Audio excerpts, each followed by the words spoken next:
Thank you for your interest in assisting the elections and boundaries in maintaining the democracy of our country. Training is important to all jobs, and so the Commission would like to know that you successfully complete this training in order to work at the polls on election day. But before we do so, we have to look at some housekeeping matters.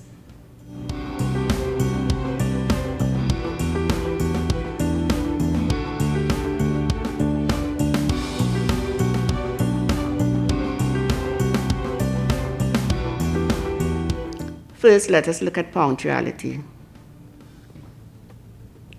It begins at the training session. Be punctual. Give us that commitment that on poll day, the polling station will be open promptly at 6 a.m. in the morning. If you are to be late, we'd like you to be courteous. Let the instructor know that you will be late. If you cannot do so before, certainly at the end of the exercise. And so too on election day, and more so on election day. If you are to be late, please call in. Let the presiding officer know that you're going to be late, and perhaps the problem, who knows, he or she may have the solution.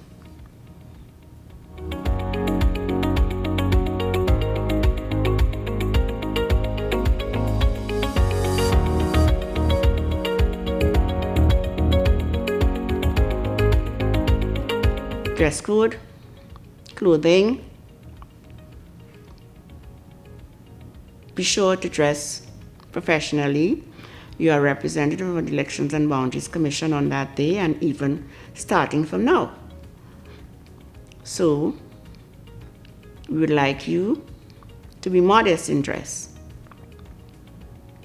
No tights, no crop tops, slippers for the ladies, vests, track pants for the men.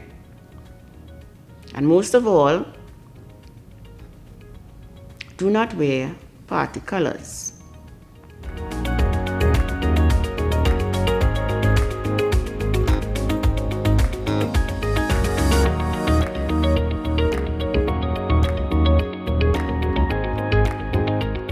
Your meals, we ask you to walk with them.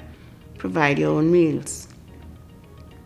Do not partake of the meals provided for the polling agents. They are representatives of the candidate and, by extension, the political parties. Let's stay a neutral body.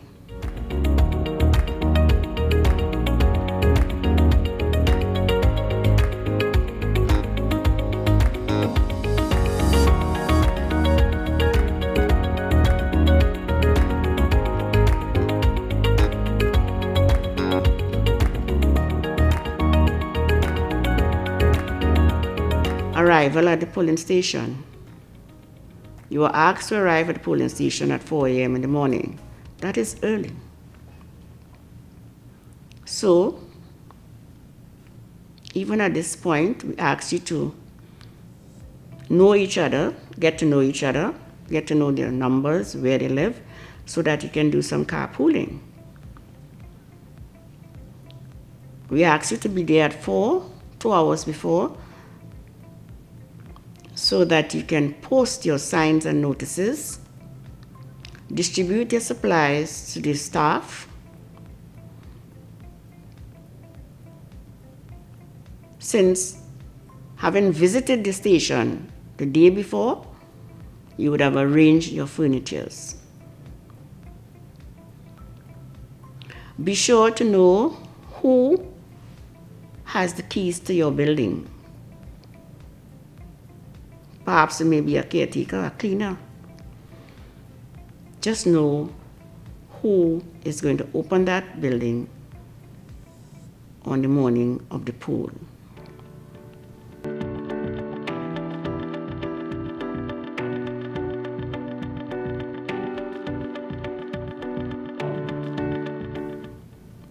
enumeration, your pay package, while I do not have the figures at this point, it is either going to remain the same as 2019 or be increased.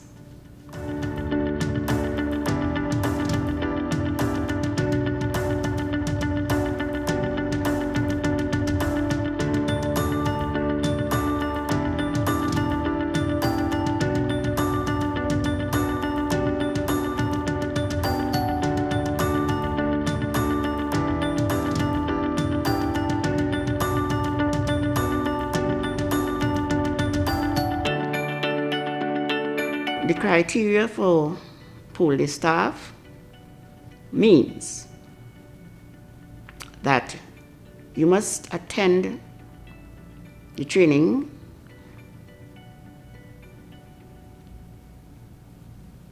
all of the days. You must be there 100% of the time. If you are there 75%, it means that you would have lost 25% of the data. Participate in the training. When you participate, when you get involved, you are telling us, you're showing us your mettle. You're telling us who you are and what you're capable of doing. So that upon selection, we will make a rightful decision. Be prepared for an assessment, just a test, just to know how much you have grasped in the training.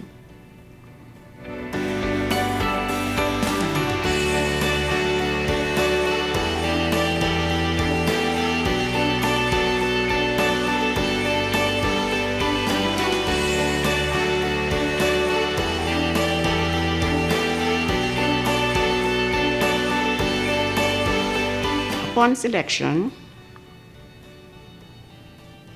you will be informed by the returning officer of the date, time, and place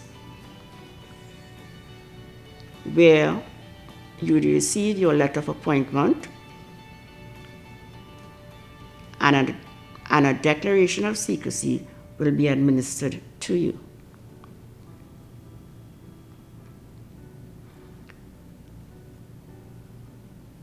Also,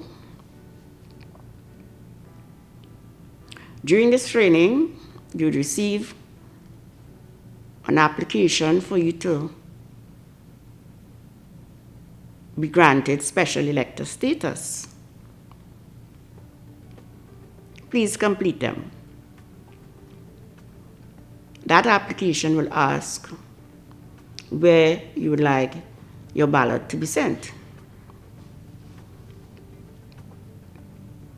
Even though you're not selected to vote on polling day, we asked you to visit the registration office where you would have asked your ballot to be sent.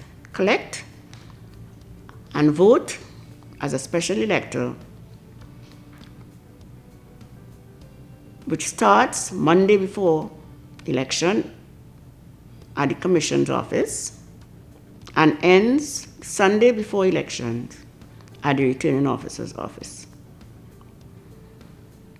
It means that if a ballot paper was issued to you, you would not be allowed to vote on poll day. You must vote as a special elector.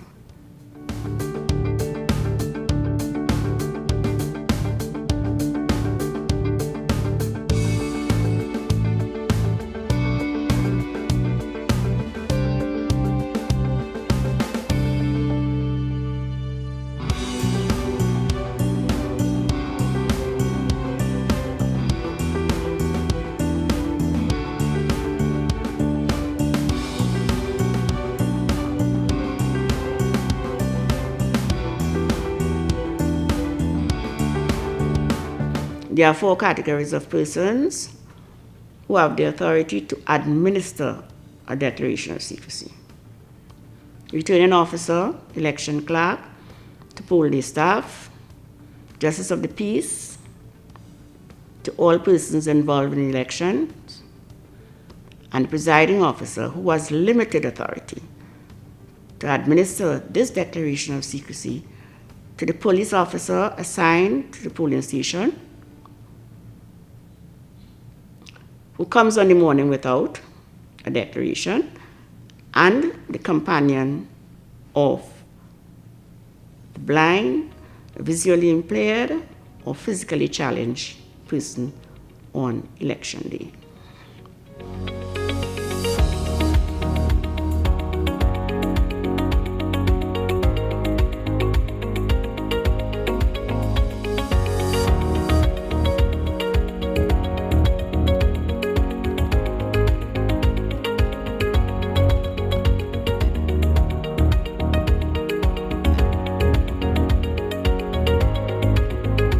The polling station comprises of presiding officer, manager in charge of all operations, the deputy presiding officer, who is responsible for issuing the ballot paper to an elector, the officer in charge of the ballot box,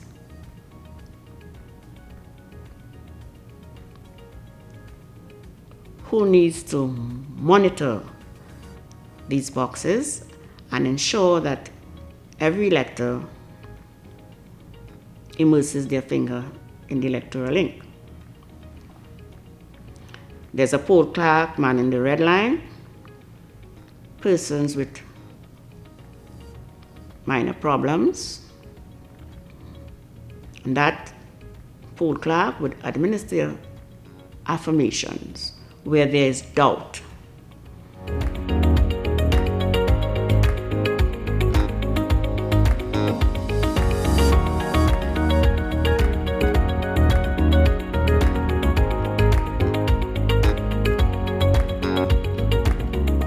The green line, person in charge of the green line, would be, in other words, attending to the fast lane, where the elector has an ID card and the elector's name is on the revised list of elector.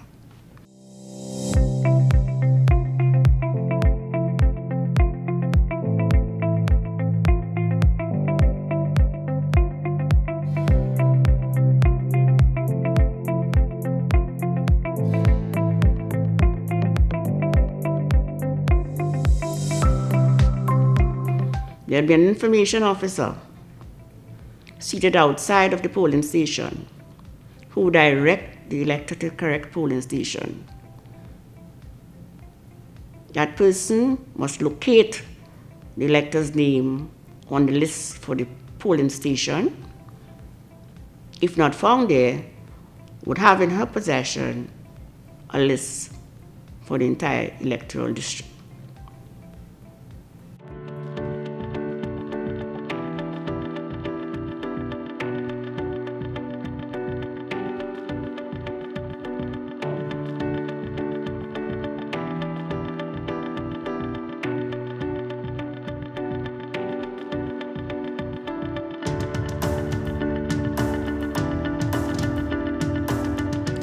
There'll be a roving officer.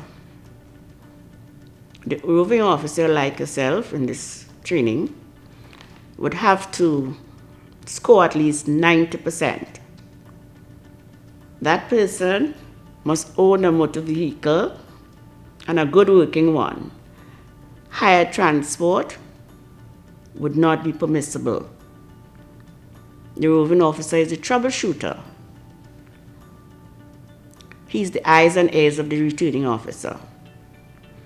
He carries a kit with supplies to the stations in the event that they have a shortfall. And most importantly, takes with him or her a checklist in the form of A119 to record the status of the polling station.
The polling agents, very important people. They are there to ensure that the election is fair and free from fear. They are there to monitor the polls.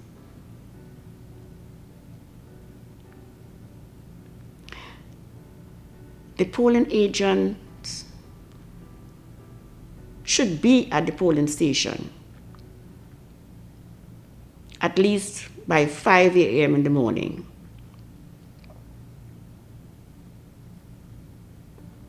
Why? They are there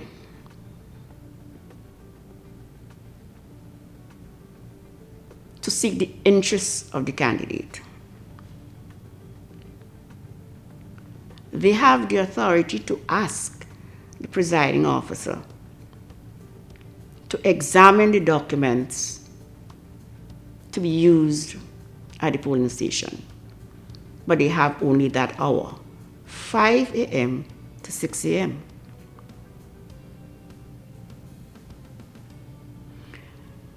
The polling agent can only be in the station with his or her candidate for 10 consecutive minutes. Please note that the polling agent and his or her candidate cannot remain in the station at the same time. If at 6 o'clock and the poll is about to open and there are no polling agents in the station, presiding officer must open the poll. Polling agents, because it is your duty to seek the interests of your candidate, we advise that you be at the polling station at the time required. Polling agents may leave the polling station at any time during the course of the day. However, at 5 p.m. in the afternoon, should they wish to witness the count, then they are not allowed to leave the polling station between 5 p.m. and 6 p.m.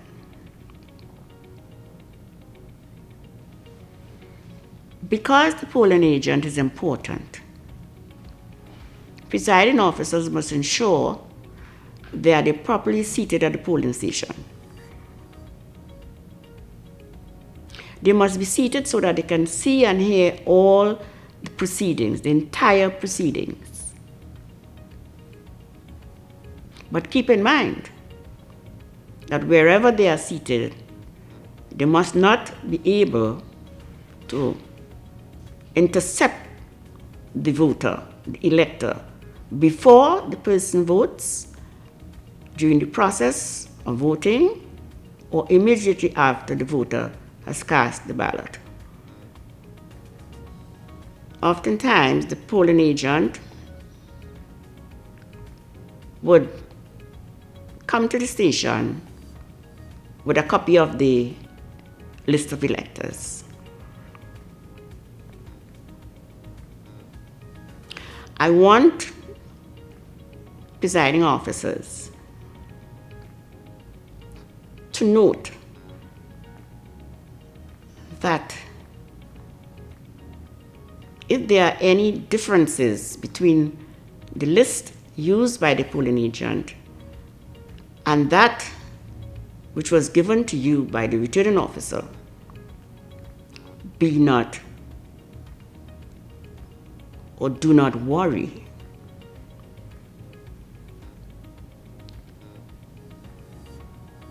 But rather, inform the polling agents or agent that he or she should visit the Elections and Boundaries Commission and update the list that they may have.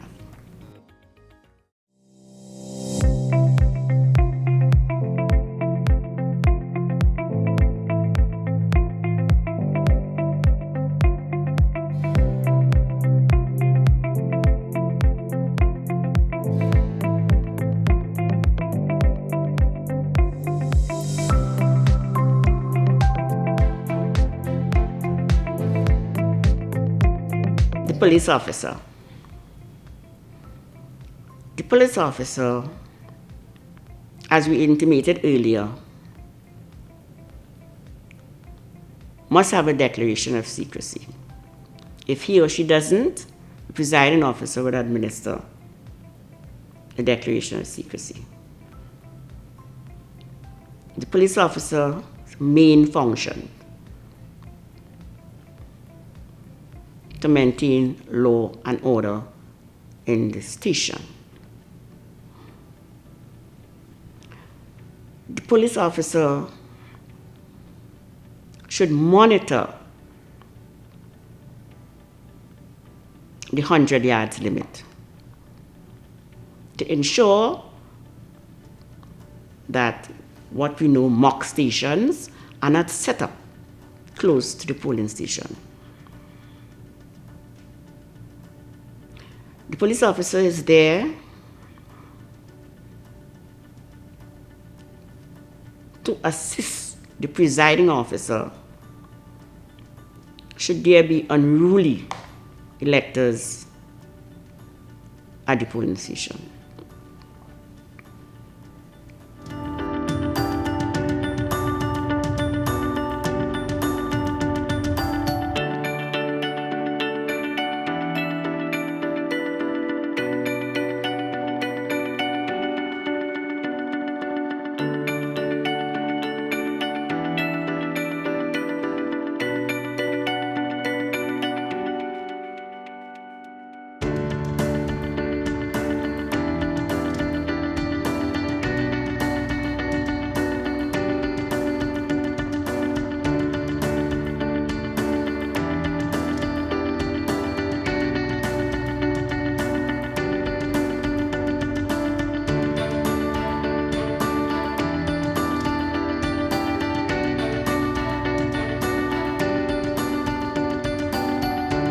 Police officer assigned to the polling station should arrive at the polling station by 5 a.m. in the morning. The police officer is there to maintain law and order. He should monitor the 100 yards limit so as to avoid canvassing, campaigning by the mock stations that are usually set up. Should there be mock stations close to the polling station, he should have them removed.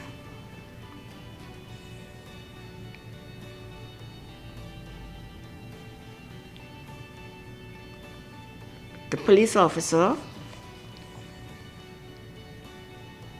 may witness the opening of the poll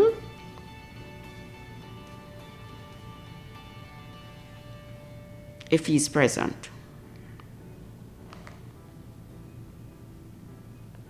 He should be prepared to support the presiding officer where there are unruly electors at the polling station.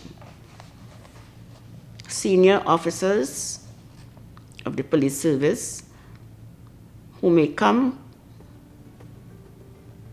to visit to ensure that all is well is not required to have a declaration of secrecy, however.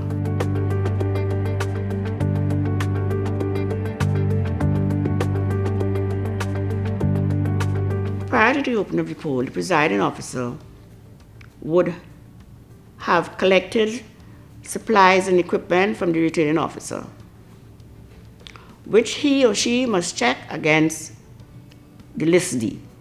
List D in our manuals can be found on page 72 to 75.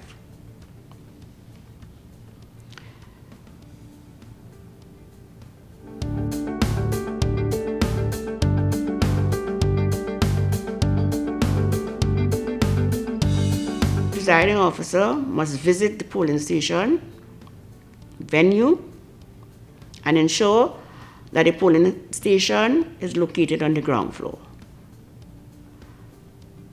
He must demarcate the 100 yards limit, starting from the fence or from the perimeter of the boundaries of the property.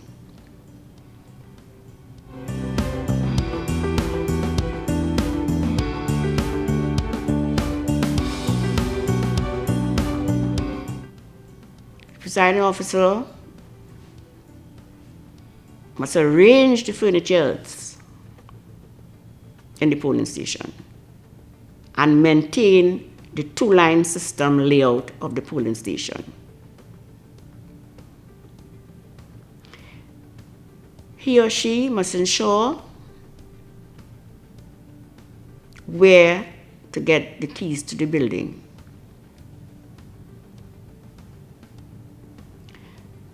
He must be sure that the building has proper lighting and a proper water supply.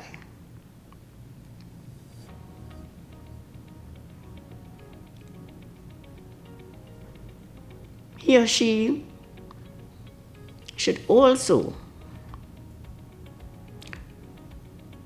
with his team, ensure that everyone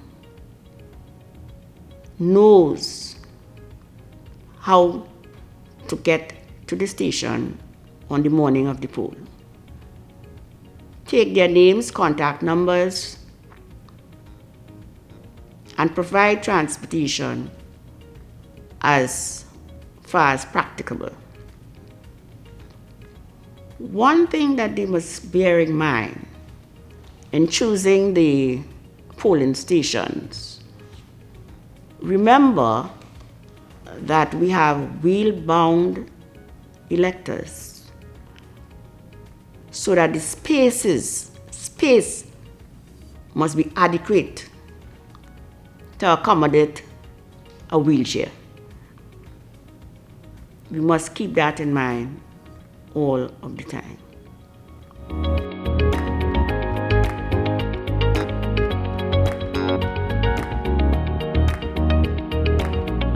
The presiding officer, when checking the list D, must be sure that the returning officer provides 5 copies of the revised list of electors. 1 to be posted at the door, 1 for the green line poll clerk, 1 for the red line poll clerk, 1 for the officer in charge of the ballot box, who is to record every elector that voted at the station and retain 1 for himself or herself.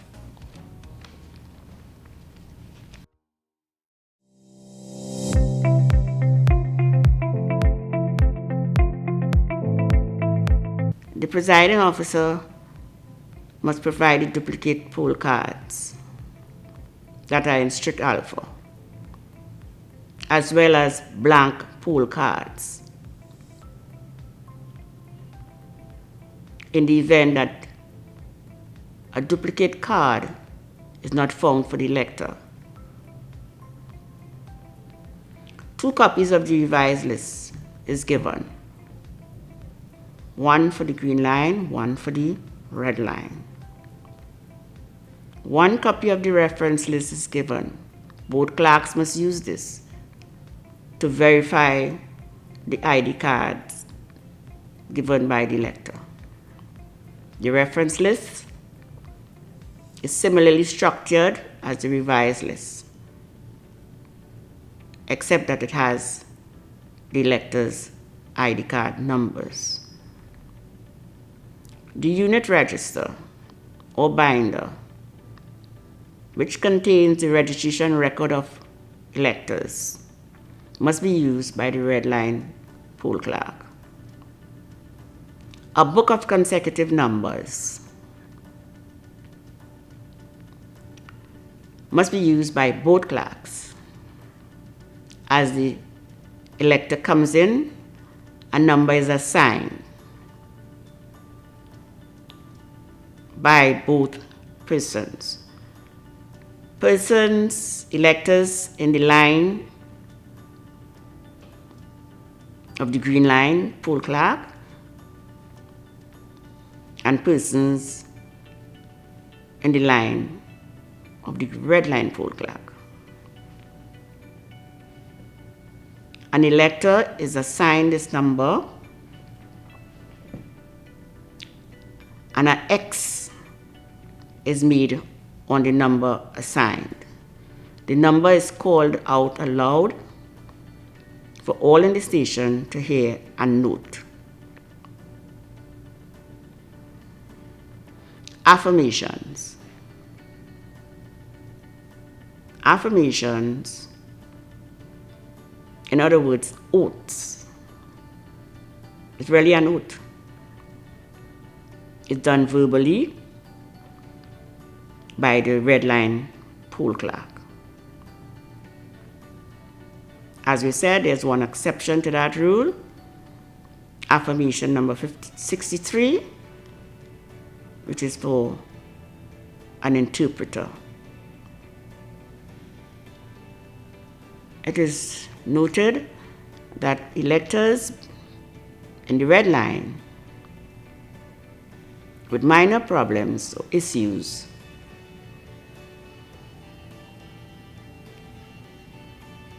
once solution is found, the event or the situation must be recorded in the polling station diary. The officer in charge of the ballot box is provided with the ballot box and poll card box, the receptacle, the electoral ink for immersion of the elector's finger in the ink, the revised list of electors, which you must record all the electors voted.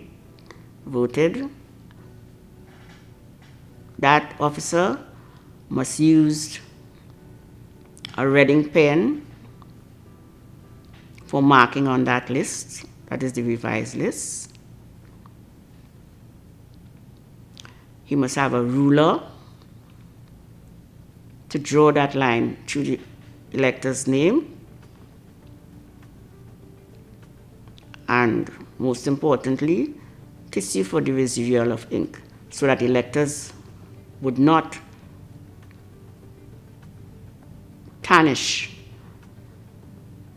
the property or building in which they work.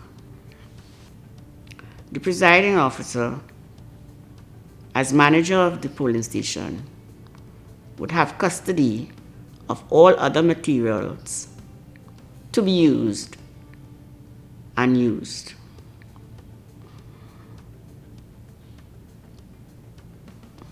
The presiding officer is to, as far as practicable, solve or resolve the issues of an elector so that the elector can cast the ballot. Okay. Outside the polling station, you place polling station limit at the point of the 100 yards demarcation, notice of taking the poll, notice for electors with their ID and name on list, green line, notice for persons physically challenged, blind, visually impaired, no IDs for the red line, the revised list of electors,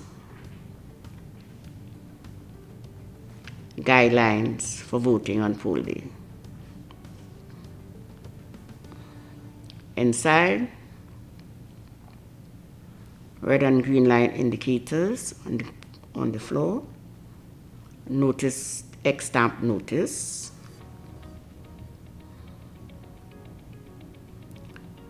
cell phone notice,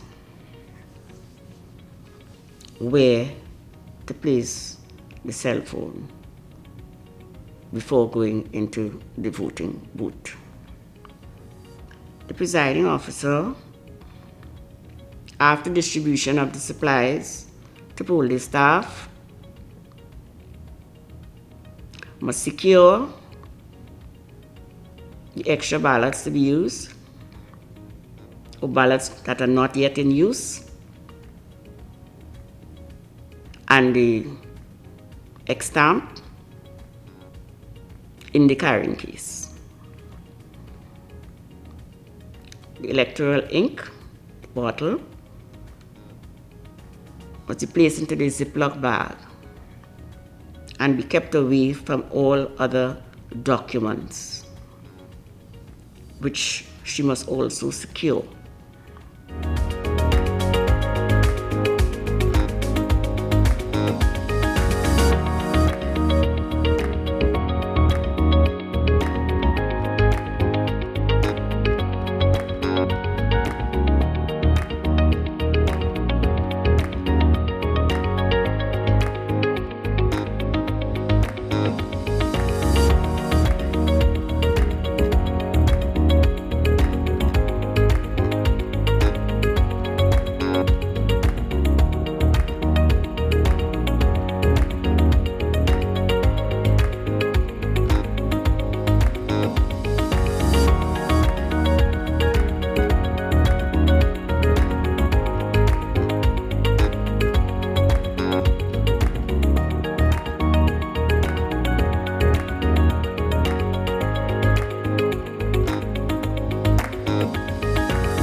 Open up the poll.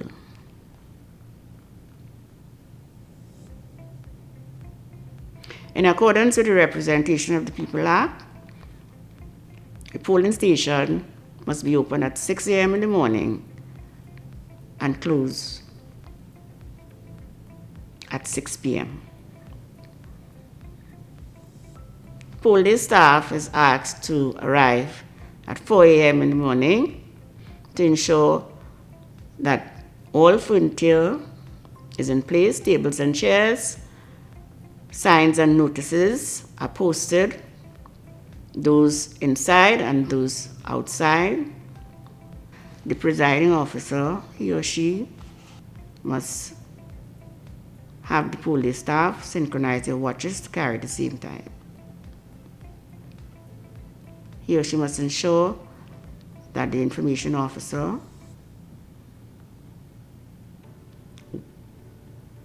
at the station, where there is more than one, carry the right list of electors for that polling station,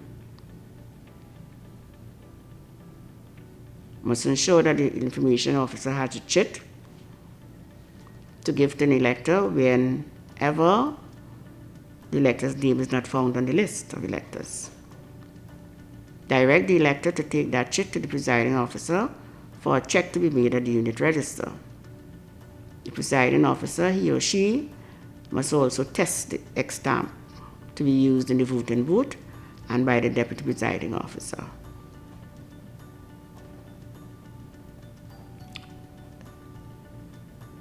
The presiding officer must ensure that all members of staff are in possession of the declaration of secrecy and letter of appointment. It would be nice for the presiding officer to ensure that the signs are properly posted,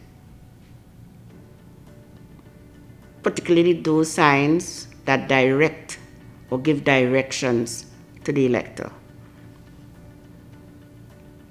Signs must be carefully posted.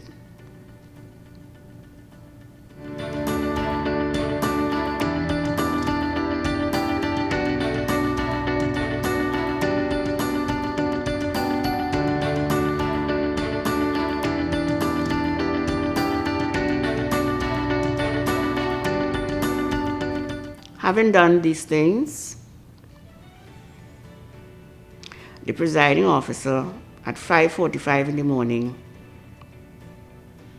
must proceed to conduct the first inspection of the ballot box and poll card box. This is to ensure that the seals placed on the boxes when the supplies were given are intact. This is recorded in the polling station diary.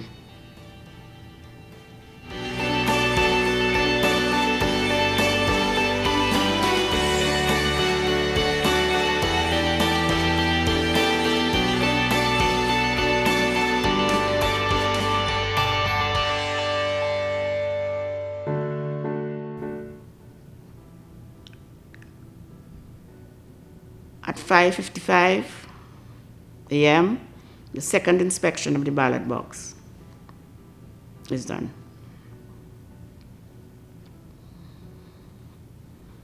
At this time, the presiding officer would remove the seals on the boxes. Firstly, the ballot box.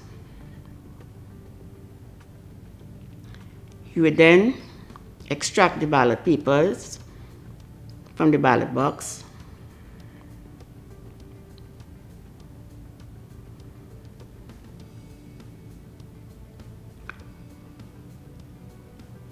Show the ballot box empty to all present. Ensure that the slot on the ballot box is open. He then locks the ballot box and places the key in the envelope for the ballot box.